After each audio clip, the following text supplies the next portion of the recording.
From the Bill of Rights Institute, Fabric of History weaves together U.S. history, founding principles, and what all of this means to us today. Join us as we pull back the curtains of the past to see what's inside. The start of the school year prompts Mary, Gary, and Eryn to reflect on the broader concept of education and how schooling has evolved throughout history.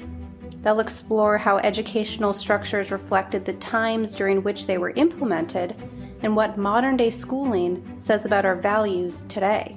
Has the purpose of education changed over time? And what should the future of education look like? Every August, when the weather starts changing and school supplies go on sale, I start getting this feeling of nervous excitement. I remember this feeling as a little girl, and I think it's still the same as an adult, even though I'm no longer a classroom teacher. It's just these happy nerves of back to school. School is such a huge part of our lives, and at the Bill of Rights Institute, our mission is bound up with education for self-governance. As we gear up for another school year, and a school year that looks rather different across the country, we thought we should explore the purpose of education in America. Do we even agree on what this purpose is? Has it changed over time? What's next for school in America? So I'm kind of curious of what our experience, because we were all teachers. And then, of course, we all went to school. So I think maybe a good place to start this conversation is, what have our experiences with education been? Like, what did we think based on that experience in education? What was the purpose? And then kind of looking at the background and the history of it, and perhaps, what broadly or nationally, what we think that purpose looks like.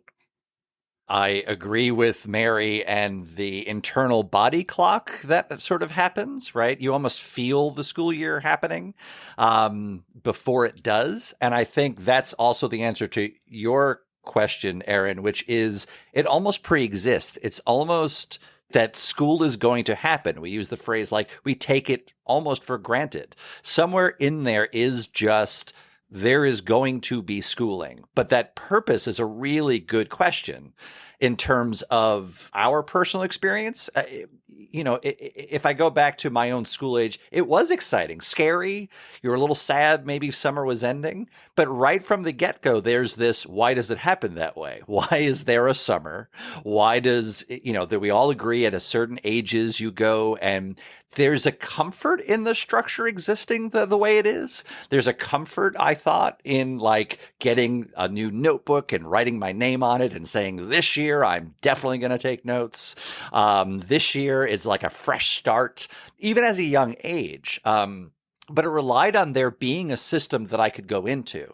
As I've gotten older, though, I realized that the system, air quotes, you can't see on a podcast, is not one system in the United States. And that system is really very local, right? It's a webbing of lots of schools and lots of counties and lots of districts across the country.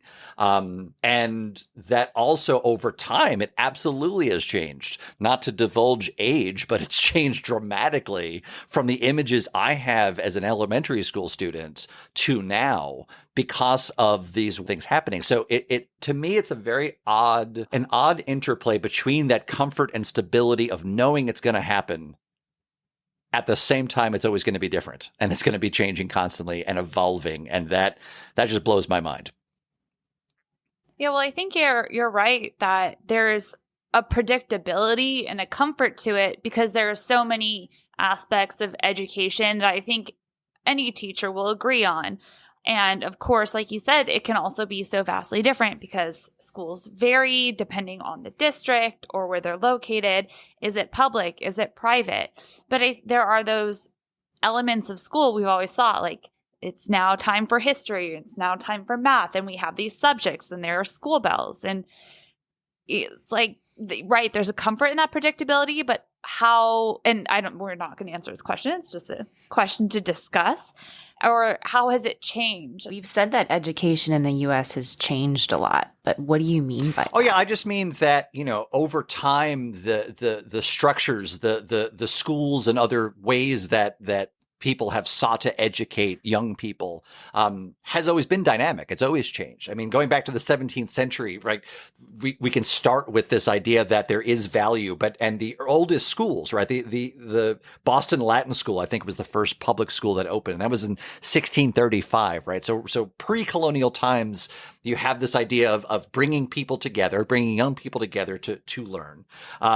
But then over time, that really changes, right? Over the 1800s, you have this idea of, the one-room schoolhouse starts happening and making sure that communities have schools. And within that, I think we mentioned Horace Mann, the idea that there should be some evaluation of these schools. Are they fulfilling this goal of educating young people? What does that mean? What subjects really should be tackled by the time you've gone through schooling? How well should that happen? And that leads to this responsibility of communities by the 19th century to have schools, and it's often referred to as the factory system. Am I right, Eryn? Yeah, well, I think it's like that also coincided with the rise of industrialization, and we kind of alluded to this earlier, but the idea of efficiency in a school system in a country that is so large, when there's this huge influx also of populations and people and immigrants into cities, especially, how do you school efficiently?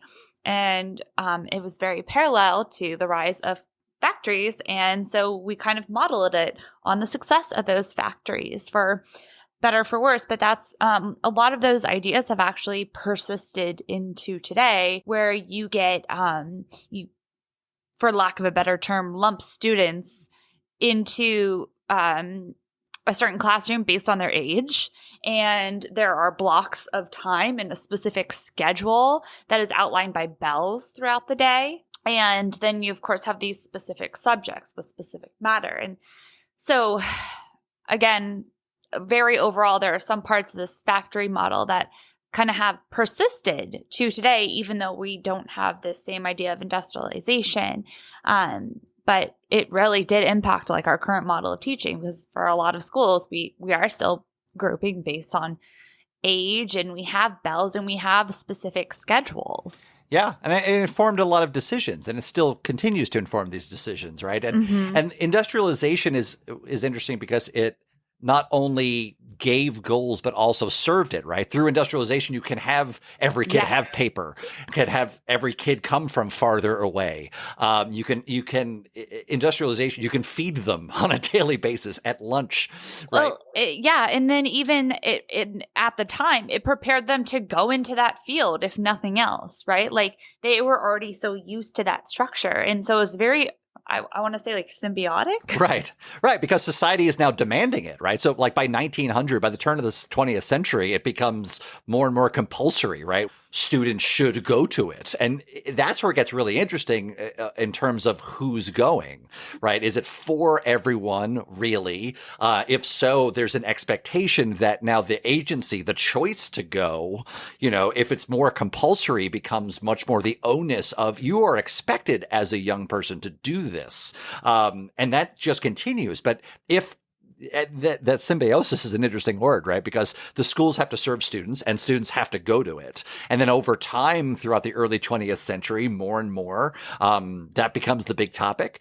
Too big for this conversation, but the idea of which schools, the idea of desegregation, how equity is going to happen, that's a much bigger topic for this kind of quick version of like the history of American education. But that becomes a really important thing in the 1950s, 1960s. And then that question of how well are students being served was really hit a point in the 80s, and A Nation at Risk, right? That report was 1983, right? Let's take a look at how well are schools and the means of education happening. It was a real call to arms about maybe changes should happen in this model.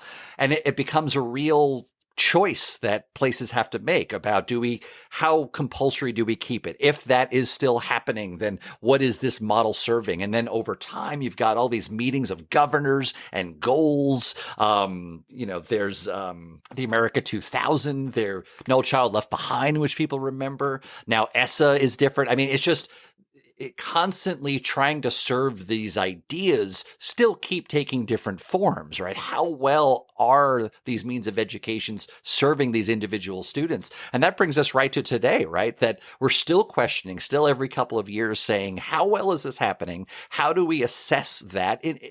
How do we keep assessing? How do we keep the assessments from hindering education, which is something people wrestle with? And now throw in 2020, right, with all of these structures that were set up when new challenges are faced. How do we keep forging ahead? And I think that history may seem all over the place, but it's not. It's just a dynamic flow of American education systems that have occurred for hundreds of years, always charging toward a similar direction.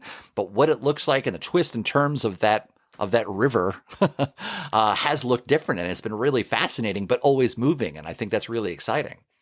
So it really kind of begs the question, based on what I was saying, like, what are the implications for how we have viewed and structured education? Well, I know for me, as a little kid, my world was so local. So like Gary was saying, there's this predictability and a comfort, this taking for granted that you're going to go back to school and you're going to go through the day. You're going to look at different subjects, concrete spelling, then we're going to do reading.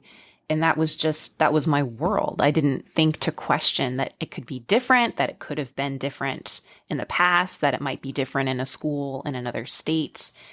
And as I got older, and as I was a teacher especially, that's when you start thinking about, school means different things to different people. I just didn't have the creativity, I guess, as a little kid to think you go to school and then you go apply to college and that's just what you do. But is that what you do? I mean, that's how I thought of it growing up in this system. But is that the purpose of school? And I think we're at this moment right now when the world is kind of topsy-turvy that a lot of people are asking this question. What is the purpose of school? Is it to get kids to go to college? Is it a place to put your kids while you go to work? Is it to pass a test? Is it to create an informed citizen? Like there are lots of answers to this question. And I think that's what's exciting, is that there isn't one answer. There could be internal or external reasons why things change. And I think education, we're talking about in terms of there's a structure to it and then there's a purpose to it. And I think that is really important because you're right. Your personal experience, and I think this is super common, right? It's one of those things, and maybe everything's like this, I don't know, but it's one of those things where it's almost necessarily anecdotal. It's something so in common that people have, that they've experienced in some way going to school or being educated or not. It's easy to want to extrapolate that into like, well, this is the way it is, right? Because this was my experience with it. And yet taking that step back and saying that, yes, absolutely, there's a commonality. It sounds like what we're saying is that there's for lack of a better word, assumption that there's a value to people being educated. The structure of how that happens is really interesting because even in a year by year basis, the context of that can change. Case in point this year, right? The structure has changed across the country, really across the world. And yet there is still this fundamental value that we say education still is charging forward, even if it does look different. So I think it is really good to maybe flesh out what we mean and what we think about why educate, why have this at all. Hello, Fabric of History listeners. Join the Bill of Rights Institute and fellow educators this fall as we explore topics such as women's suffrage, the executive branch, and how to use Socratic discussion with your students. See link in show notes, and we hope you'll join us. And now, back to the show. So, Gary, what you're saying is that even though the systems around education have changed, or education looks different at different time periods. The underlying assumption that there's a value in being educated hasn't changed. Otherwise, why would we still have school?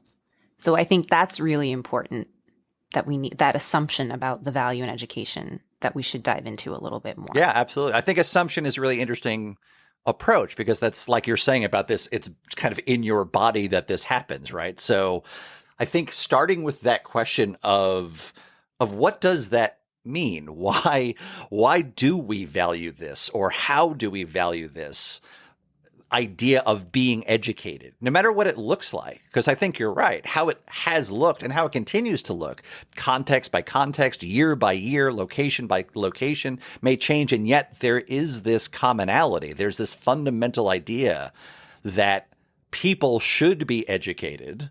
And I'm going to stop right there, because when I say people, it gets into the question of at what age, what does it mean to be educated? And I don't know if I have the answer, but I do think that it is worth considering and asking about that foundational idea that education has value. Well, I think like what Mary said earlier is that there are so many different answers to those questions, that there are also, for your part about who, the people, or what does education mean, and maybe I'm just this a little more personal, but I do think depending on who you are, education can have a different meaning. But at the end of the day, it's gaining knowledge about something that you didn't have before. And I think that's so important, kind of like we were talking about, that self-governance and that foundation of our country is always driving for more knowledge than you had before. I think that, of course, as an employee of the Bill of Rights Institute, we value education because it prepares you for being an active citizen.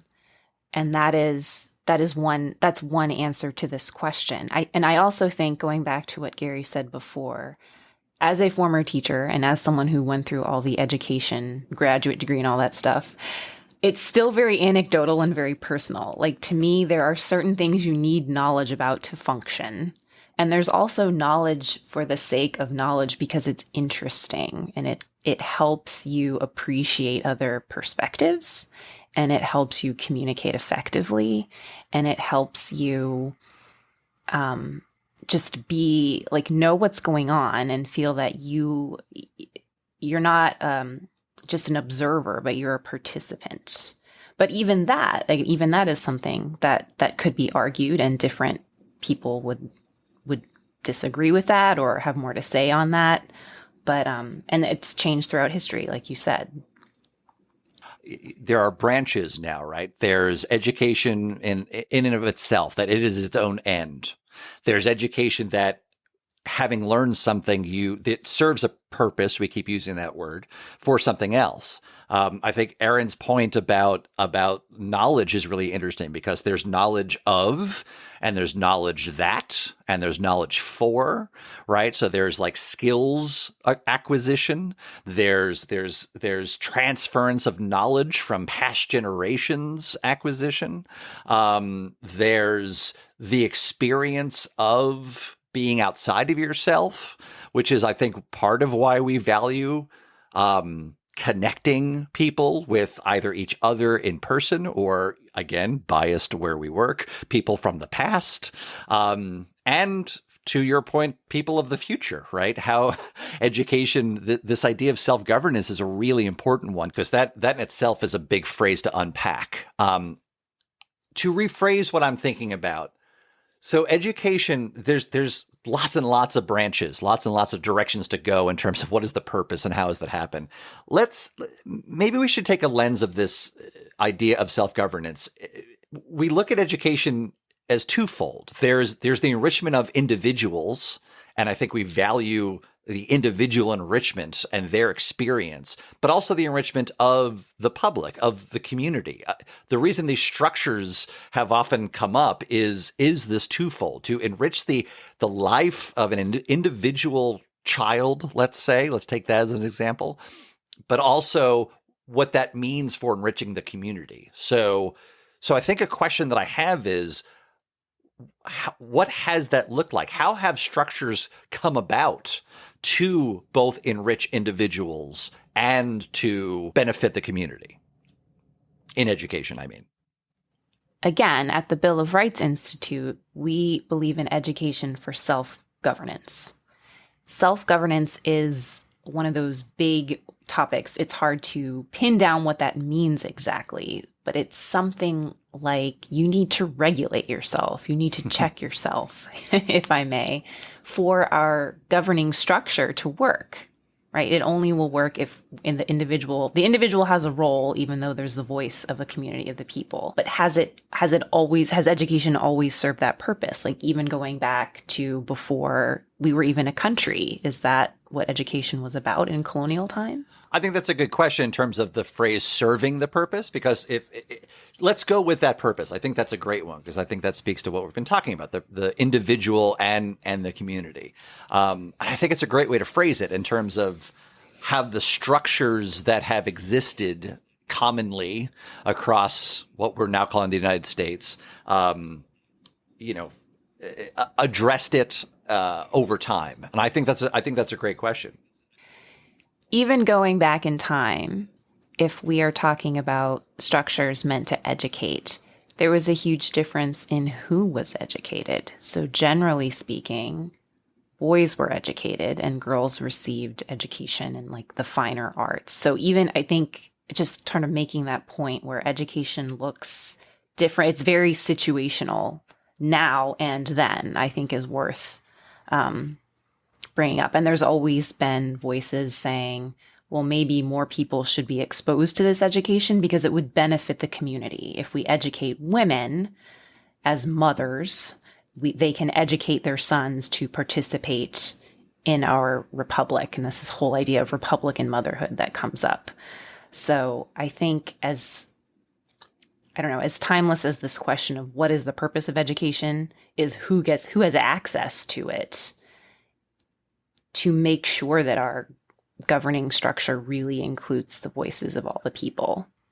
So what I'm hearing then is that in addition to the value that we started with in the beginning, which is the value of enriching individual and society, is a middle ground of the, for lack of a better term, numbers of people, right? So we seem to be saying then that pretty early on, there needed to be some way to examine the success of education, not only for is an individual upon the time that they leave formal schooling fully educated, but is it serving enough people in a community, and perhaps the idea that structures then try to increase that number, right? How can we better reach more people more efficiently? Is that what we're talking about? I think so. I mean, I think if you look at the history of education in the United States, that it seems to trend that way. I mean, by the late 19th century, early 20th century, with the Industrial Revolution, and you have this, this wave of immigration coming in, you start seeing sort of this model of school that we're familiar with today. We have all of these children, and it's not safe for them to be working in factories, and they need to be assimilated into American culture. They need basic skills to have managerial jobs, that we need to have them in some sort of school building. And so that's sort of where that idea of a factory school comes from. But I think over time, does that model still work? Should other people be included in that model? I think that's something we're still working out.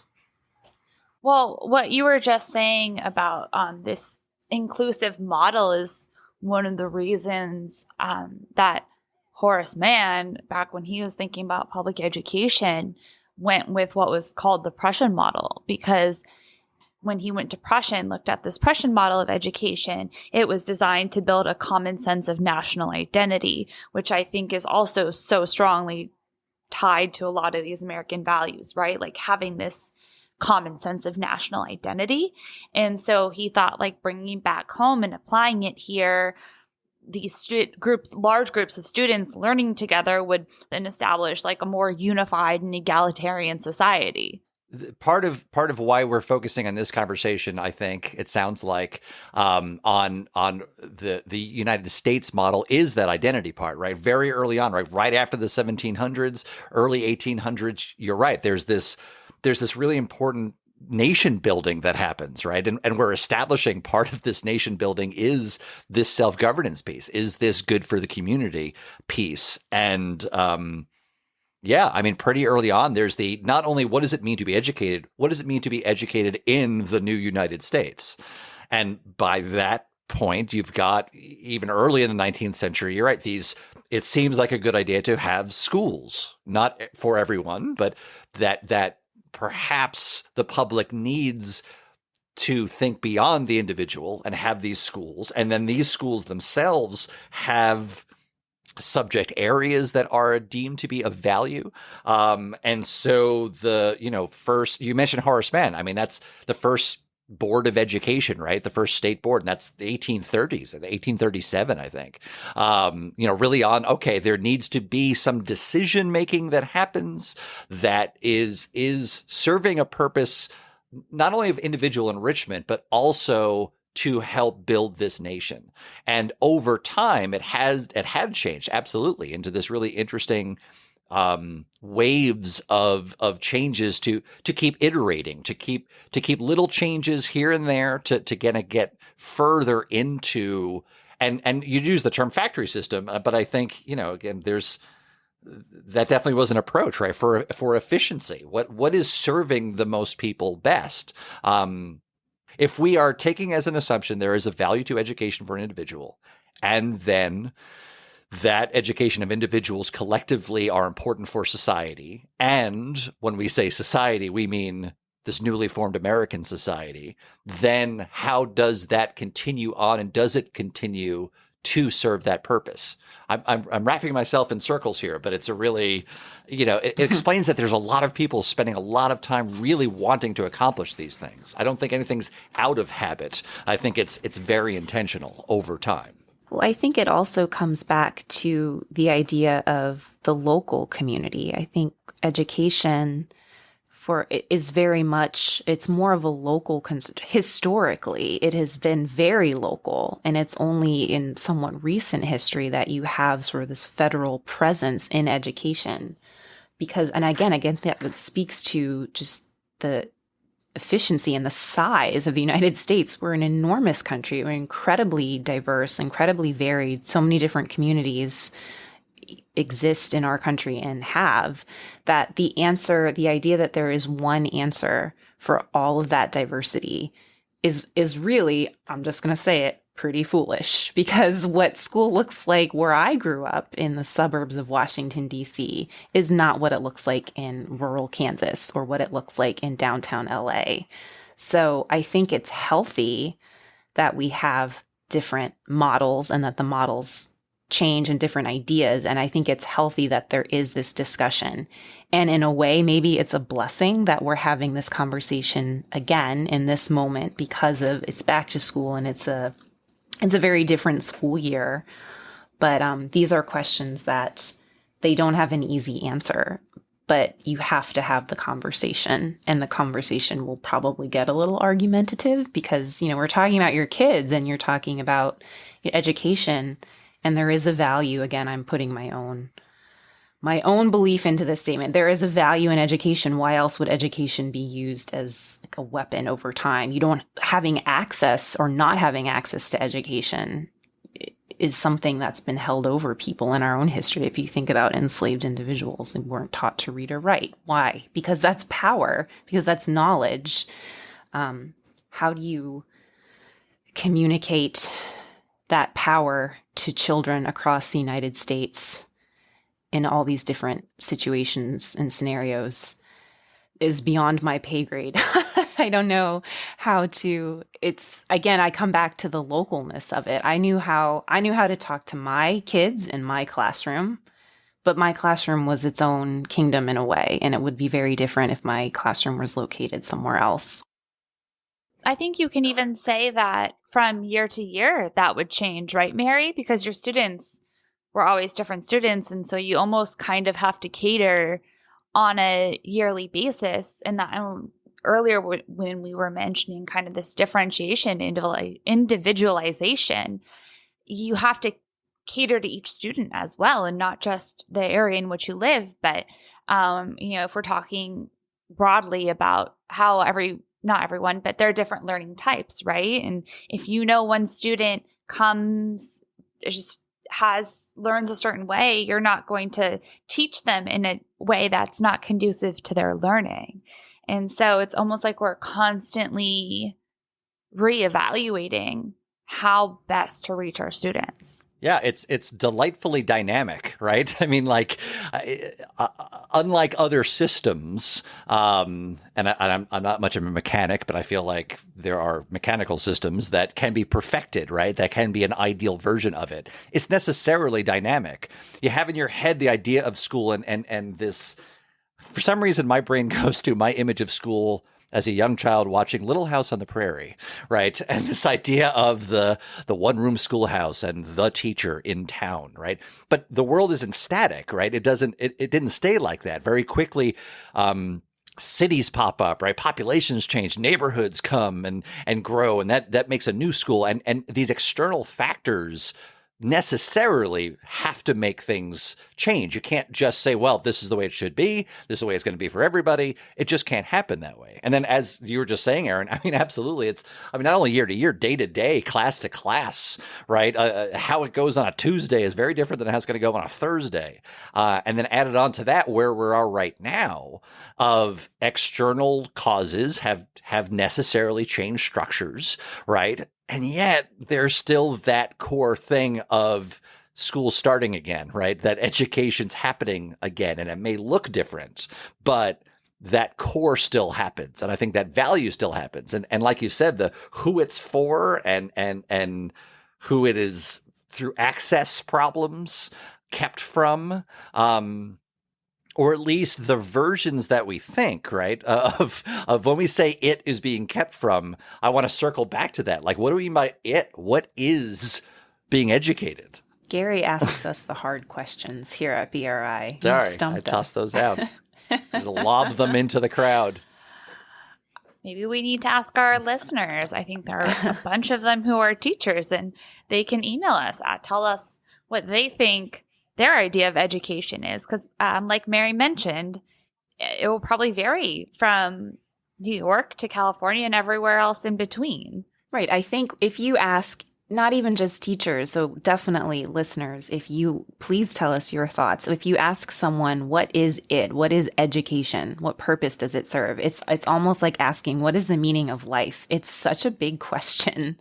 And it's a question that we've always, I think, been asking. And I think it's a question we will continue to ask, and the answers will continue to change. But I do think this idea, I think change, it's interesting in that there's so much change, yet there's also this continuity. Like at the core, I used to always say, because I did teach in Northern Virginia, and I taught in some very affluent schools, and I taught in a not so affluent school. But sort of in the end, kids are kids at their core, I think. And I think education has a value just at its core, regardless of how all the jargon or the models that you want to put around it. To go through your life like understanding and asking questions and communicating with others and trying to understand their point of view has a value. And that's what we're working for. And it's messy and it's argumentative, and you've got to be flexible. But that's why BRI is here, right? We're here to support our teachers, and we're here to support whatever teacher may be. If teacher is mom, or teacher is dad, or teacher is in a classroom, or teacher is on Zoom, we're here to try to help you out as you grapple with these big questions with your students. Kids are inherently curious. They're funny. Like kids were, they would make me laugh every day, and they are resilient. So we we're pulling our hair out with sort of our new normal in this time. But I think kids are always impressed me with their resilience. And I think whatever we can do to support them in getting that education, maybe it looks a little bit different, is a worthy endeavor, just for them personally, and also because they're part of a community and we have big problems. We always will have big problems because we're not angels.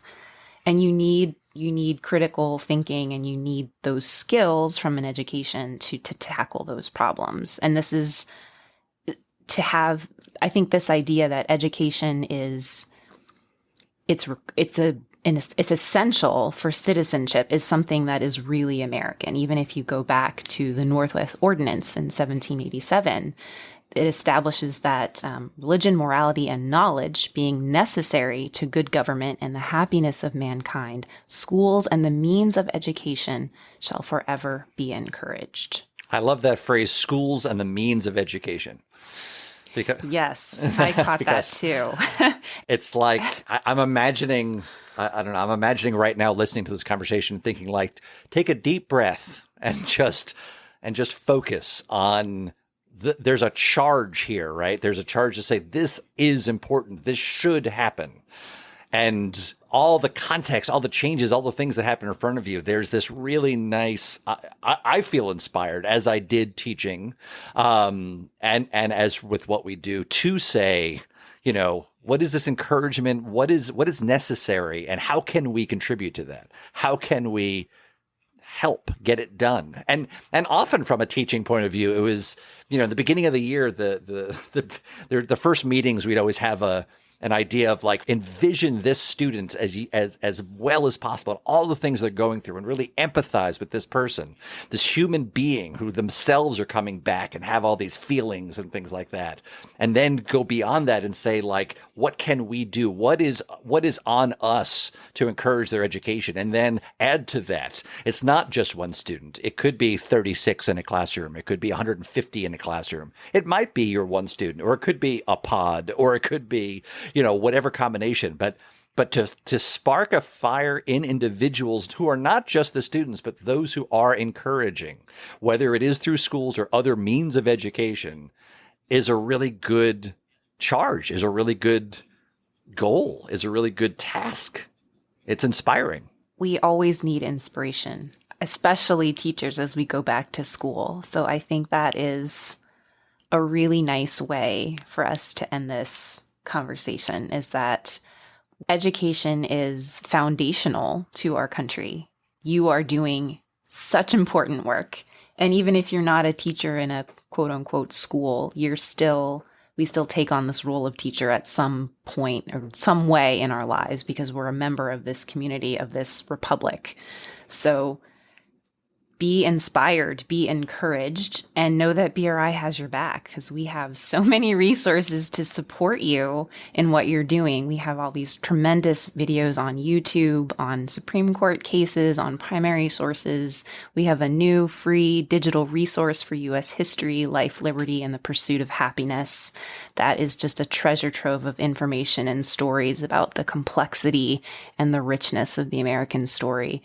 So there's a lot of tools out there to help you. And this is a crazy time of change, but it's always been a crazy time of change, right? So as we go back to school and I stock up on pens that I don't need, because that is what I do every August, you know that we're with you in spirit. And if you have thoughts on these big questions, what's next for school? Why educate? What is the purpose of education?